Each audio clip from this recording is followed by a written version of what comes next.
Príjemný večer.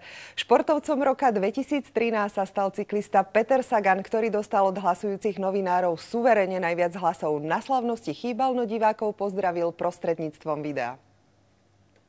Po 3 rokoch či po 2 konečne som vyhral prvé miesto, no ale asi aj vieme, prečo som ho vyhral. Je to určite pre mňa taký dobrý pocit, teda aj som šťastný. Peťo, keby tu bol, som radšej. V roku 2013 dosiahol Peter Sagan v profi pelotóne 22 víťazstiev, čo je spomedzi všetkých cyklistov najviac. Na prestížnej Tour de France vyhral 1 etapu, 4-krát skončil druhý, 2-krát tretí a obhájil zelený dres. Na majstrovstvách sveta vo Florencii skončil 6. a vo svetovom rebríčku UCI figuruje na 4. mieste. Počas roka bol aj svetovou jednotkou. Je to určite dobrý pocit, krásny pocit a veľa rodičom by som teda to prijal, aby to zažil. Lebo nedá sa to ani opísať, to treba zažiť. Sagan chýbal na vyhlásení víťazov pre povinnosti v Taliansku.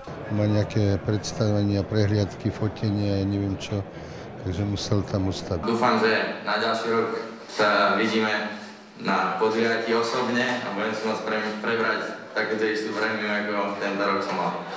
Tak,